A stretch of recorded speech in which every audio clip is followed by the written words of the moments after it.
Con Nicolás Redondo, con David Gistau, con Jorge Bustos, con Fernando Jauregui, hoy aquí esta mañana de viernes intensa, apasionante, divertida y también económico-técnica.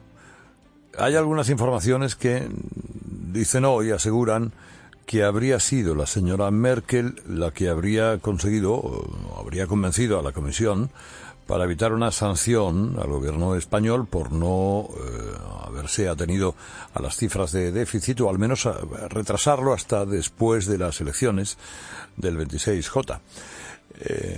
Amén de que haya quien piense que España no se merecía otra prórroga de Bruselas con el déficit público, pues ese puede ser el señor Jürgen Donges, que saben que es un hispano-alemán o germano-español, economista, catedrático de la Universidad de Colonia, y un invitado en este programa en múltiples ocasiones, siempre a satisfacción del público. Señor Donges, buenos días. Muy buenos días, señor Herrera.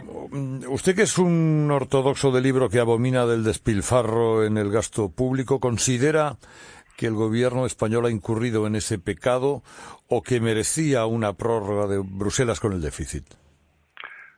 Bueno, tenemos un pacto de estabilidad fiscal, perdón, tenemos un pacto europeo de estabilidad fiscal que han firmado todos los jefes de gobierno, a excepción del Reino Unido y la República Checa, y ahí se establecen claramente los criterios a seguir para garantizar la estabilidad presupuestaria, que no es por una finalidad en sí, sino porque todo el mundo sabe que únicamente con presupuestos equilibrados creamos un suelo fructífero para que haya crecimiento económico sostenible y creación de empleo. Y si un gobierno no cumple los objetivos establecidos y acordados con la Comisión Europea, está previsto abrir un proceso sancionador, es decir, una multa. Y en este caso, España hubiera sido el primer país a aplicar esto, Portugal sería el siguiente, y yo pienso que es lo que hay que hacer. Es igual como en el tráfico, tenemos unos procesos de imponer multas cuando uno se excede de velocidad. Pues en el caso lo mismo, para eso están estos reglamentos. Si no los aplicamos, pues perdemos credibilidad en Europa, muy aparte de que no hay ninguna garantía de que España cumpla tras la prórroga con lo que se dice ahora, ¿no? La exigencia de la Comisión Europea es que para 2017 el déficit hay que reducirlo al 2,5% del Producto Interior Bruto.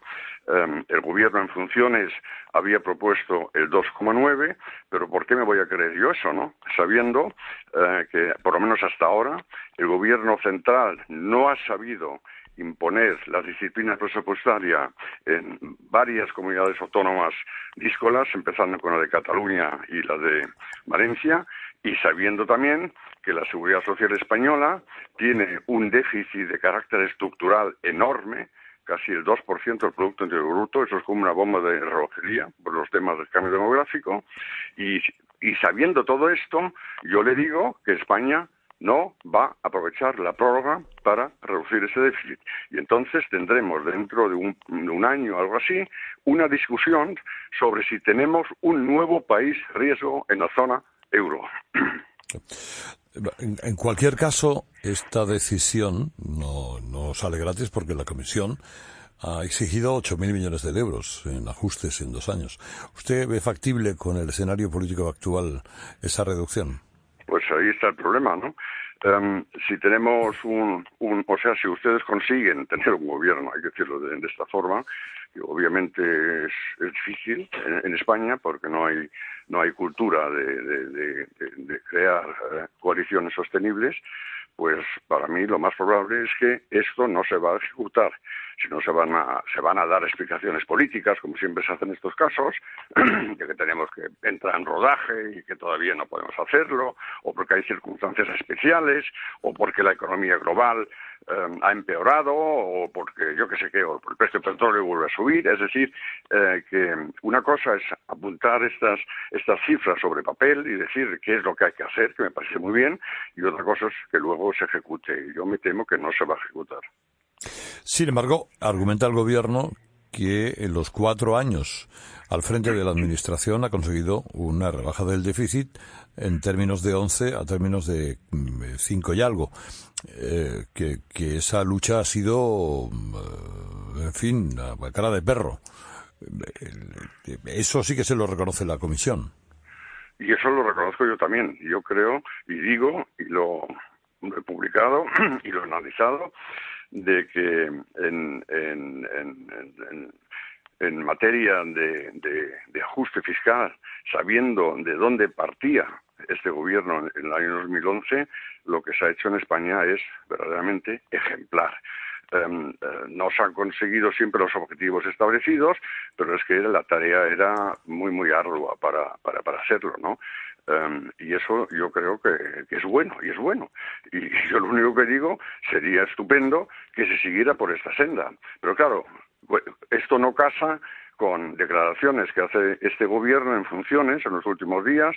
Uno dice que hay que bajar impuestos, el otro dice que hay que pensar en una flexibilidad del pacto fiscal europeo. Estos son todos mensajes de que, por lo visto, no se quiere seguir por esta senda que, al fin y al cabo, ha dado buenos frutos, en el sentido de que ha contribuido, los ajustes fiscales han contribuido a restablecer confianza en los mercados y de esta forma favorecer la recuperación económica en España, que es de momento la más dinámica de todos los países de la zona euro. Yo creo que esto debería ser un aliciente para seguir por este camino, pero parece ser que los políticos, muchos dirigentes políticos, quieren ir ahora por otro lado.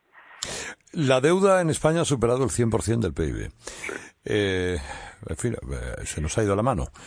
¿Cree usted que es posible, con crecimiento económico del 3%, empezar a amortiguar esa deuda? Reducirla a términos más razonables, 90, 80, 60.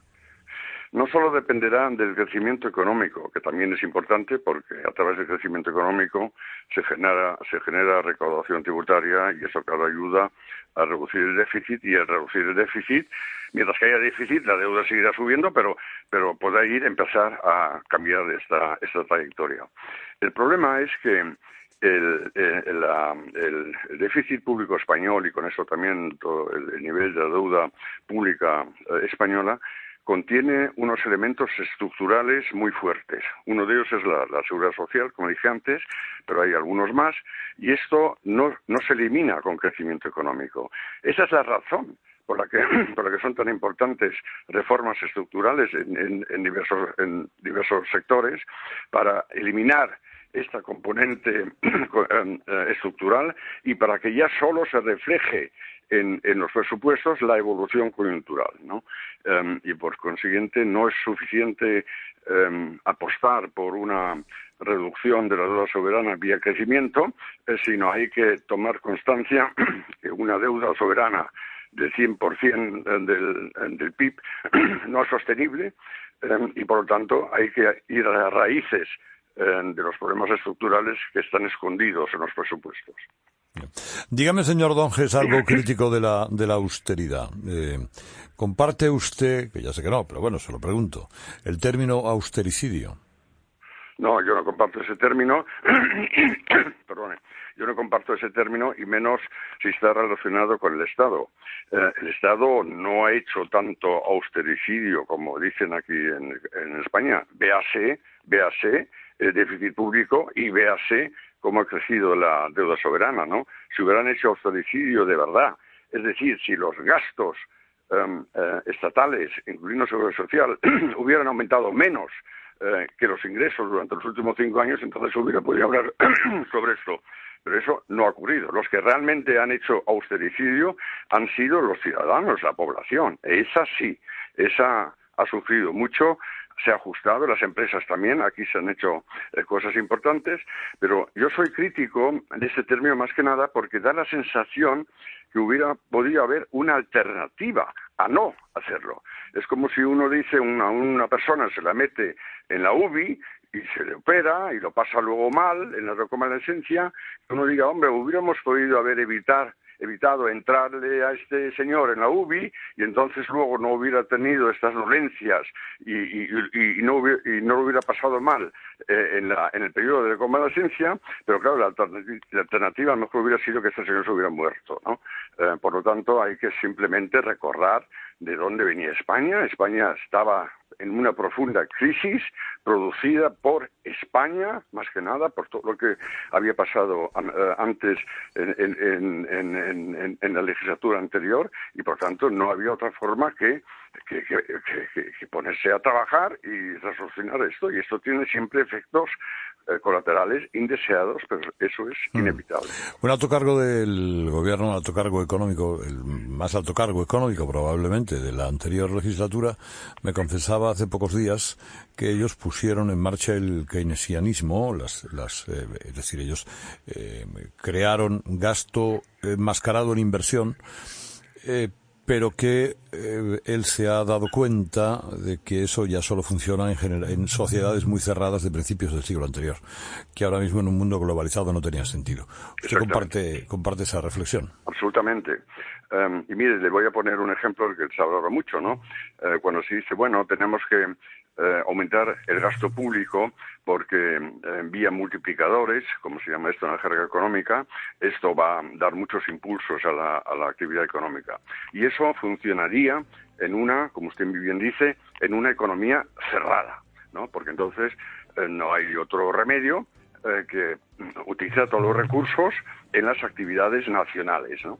Pero si tenemos una economía abierta, como es la economía europea y la economía española, esto no funciona.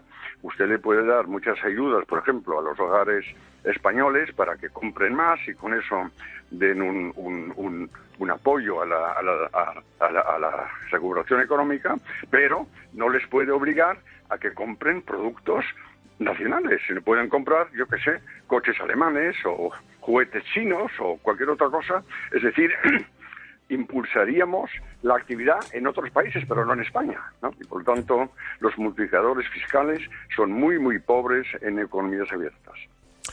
Señor Donges, me alegro mucho de saludarla. Ya sabe que tiene usted aquí en su casa, ¿eh? Muchas gracias. Un abrazo muy fuerte. Un abrazo. Hasta pronto.